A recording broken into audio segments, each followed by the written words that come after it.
జీవిస్తున్నట్లు మనం చూస్తూ ఉన్నాం. ఆమోసు గ్రంథము 6వ అధ్యాయము 5-6 వచనాలు మనం చూసినట్లయితే, ఆనాటి దేవుని ప్రజలుగా పిలువబడుతున్న వారు పిచ్చి పాటలు పాడుచు, స్వరమండలములతో పిచ్చి పాటలు పాడుచు, దేవుడు మెచ్చుకునే విధంగా కాకుండా వారికి ఇష్టమైన విధంగా, ఆమోసు కాలంలో ఉన్న ప్రజలు ఏ విధంగా ఉన్నారో నేటి కాలంలో కూడా దేవుని బిడ్డలమని చెప్పుకుంటూ ఇలా వాయిద్యాలు వాయిస్తూ పిచ్చి పాటలు పాడుచు, దావీదు వలె మేము పాడుతున్నాము, వాయిద్యాలు వాయిస్తున్నామని చెప్పుకొని వ్యక్తులు చాలామంది ఉన్నారు. వారు ఇంక చేస్తున్న పాత్రల్లో ద్రాక్షరసం పోసుకొని పానము చేయుచు, పరిమళ తైలమును పూసుకొనుచు, దేవుని బిడ్డలారా, వారందరూ కూడా చేస్తున్న పని ఏంటంటే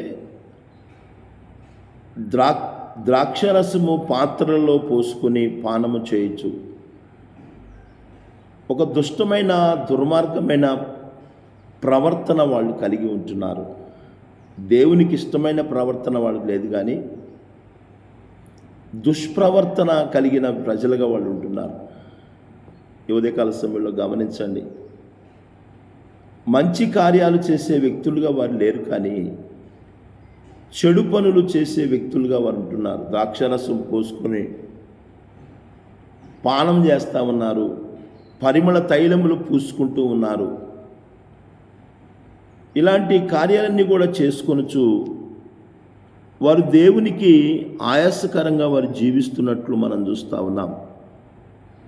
వారి ప్రవర్తన సరిగా లేదని, యేసేపు సంతతికి మరి కలిగిన ఉపద్రవమును గురించి చింతపడరు. వారి జీవితంలో వారికి ఇష్టమైన విధంగా నడుచుకుంటూ, తమకిష్టమైన వాటిని అనుసరిస్తూ దేవునికి ఆయాసకరంగా వారు జీవిస్తున్నట్లు మనం చూస్తూ ఉన్నాం. దేవుని ప్రజలారా, ఈ ఉదయకాల సమయంలో పాటలు పాడుతూ ఉన్నారు, వాయిద్యాలు వాయిస్తూ ఉన్నారు, మేము దావీదులాగా పాటలు పాడుతున్నామని చెబుతూ ఉన్నారు.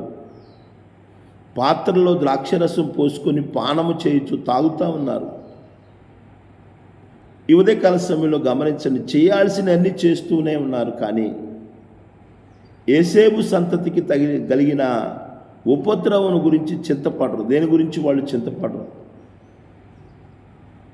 దేని గురించిన ఆలోచన వాళ్ళకు ఉండదు. ఎందుకంటే వారి యొక్క ప్రవర్తన మరి దుష్ప్రవర్తన కలిగిన వ్యక్తులుగా వారు ఉంటున్నారు. లేఖన భాగంలో అనేకమైన విషయాలు ఉన్నాయి. బైబిల్ గ్రంథంలో నుంచి ఒక విషయాన్ని మనం జ్ఞాపకం చేసుకున్నట్లయితే, యోహాను సువార్త 8వ అధ్యాయము 3వ వచనాన్ని మనం చదివినట్లయితే అక్కడ ఒక మాట రాయబడతా ఉంది. యోహాను సువార్త 8వ అధ్యాయము 3వ వచనాన్ని మనం చదివినట్లయితే, శాస్త్రులను పరిసయ్యులను వ్యభిచారమందు పట్టుబడిన ఒక స్త్రీని తోడుకొని వచ్చి ఆమెను మధ్యన నిలవబెట్టి, దేవుని బిడ్డలారా గమనించండి, ప్రభువైన యేసుక్రీస్తు వారు జీవిస్తున్న కాలంలో జరిగిన ఒక సంభవం గురించి కూడా రాయబడతాం. ఆయన రాత్రంతయు కూడా ఒలీవల కొండకు వెళ్ళి ఉదయం కాగానే తెల్లవారుగానే దేవుని ఆలయానికి వచ్చేవాడు. ఈరోజు ఆదివారం అయినా కానీ దేవుని ఆలయానికి రాలేని పరిస్థితిలో మనం ఉంటున్నాము. ప్రార్థన జరుగుతున్న సమయంలో కూడా మందిరానికి వెళ్ళలేని ఒక నిర్లక్ష్యపు స్వభావాన్ని నేటి క్రైస్తవ జనాంగం కలిగి ఉంటున్నట్లు మనం చూస్తూ ఉన్నాం. ప్రార్థన జరుగుతున్నా కానీ నిర్లక్ష్యము, అశ్రద్ధ మనలను శాపగ్రస్తులుగా మారుస్తుందనే విషయాన్ని చాలామంది గ్రహించలేకపోతూ ఉన్నారు. నా ప్రియమైన దేవుని బిడ్డలారా, ఈ ఉదయకాల సమయంలో మనం గమనించాలి.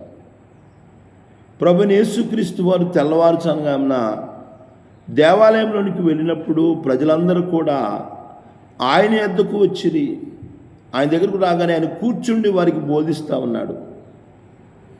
బోధిస్తున్న సమయంలో శాస్త్రులు పరిసయ్యులు కూడా వ్యభిచారమందు పట్టబడిన ఒక స్త్రీని తోడుకొని వచ్చి ఆయన మధ్యన నిలవబెడతా ఉన్నారు. గమనించండి, ఉదయకాల సమయంలో యేసు ప్రభు వారు చేస్తున్న పనేంటి, వీళ్ళు చేస్తున్న పనేంటి అనే విషయాలు మనం గమనించినట్లయితే యేసు ప్రభు వారు బోధ చేస్తూ ఉన్నారు. వీళ్ళైతే ఒక వ్యభిచారమందు పట్టబడిన స్త్రీ తీసుకొచ్చి ఆయన మధ్యలో పెడతా ఉన్నారు. ఎవరు వీళ్ళు అంటే సమాజంలో పేరొందిన వ్యక్తులు.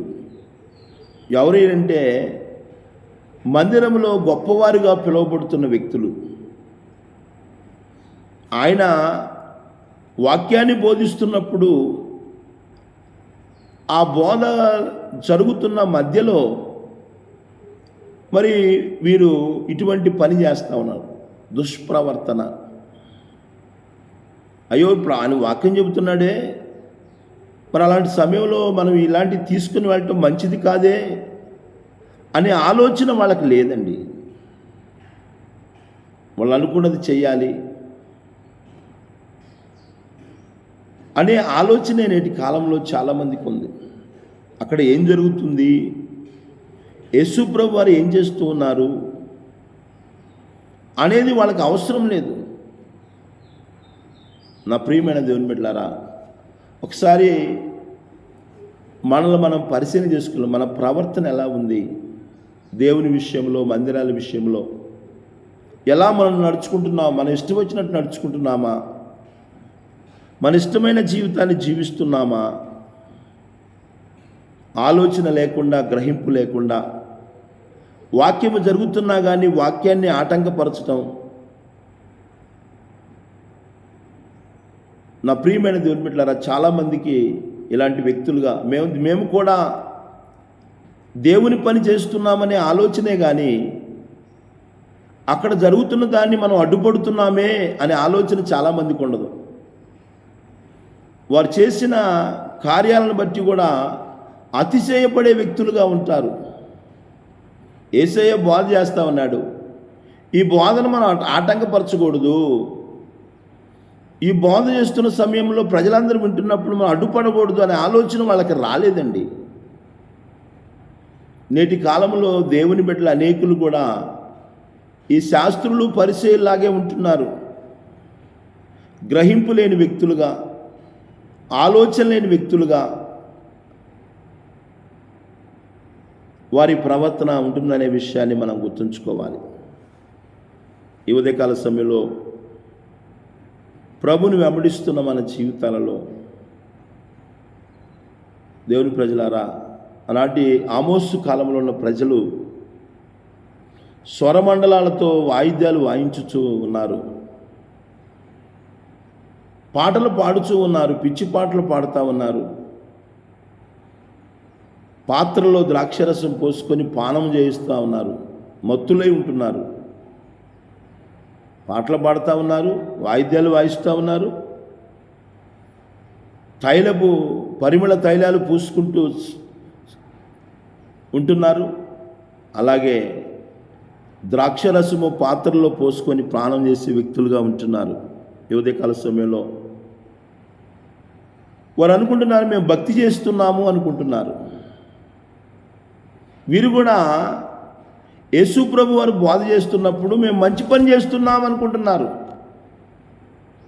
అయ్యో, ఆయన బోధ చేస్తున్నాడు, ఆ బోధన మనం ఆటంకపరచకూడదు అనే ఆలోచన ఆనాటి శాస్త్రులకి, పరిశీలకు లేదు.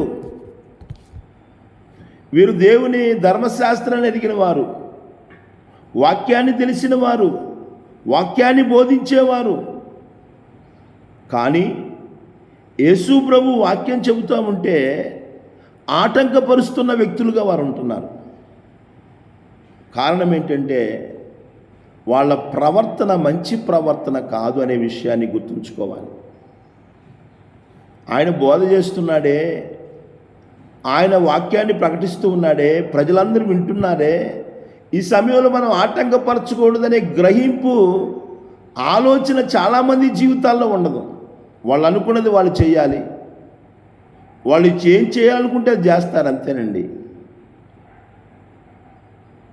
కానీ అది దేవునికి ఇష్టమైన ప్రవర్తన కాదనే విషయాన్ని మనము గుర్తుంచుకోవలసిన వారమే ఉన్నాం.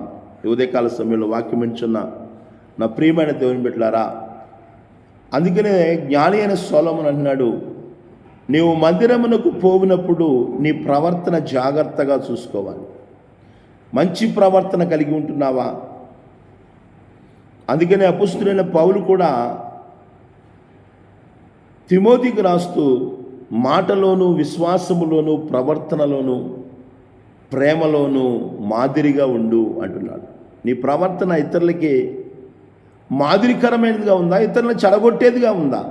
పాడు చేసేదిగా ఉందా? ఒకసారి పరిశీలన చేసుకోవాలి.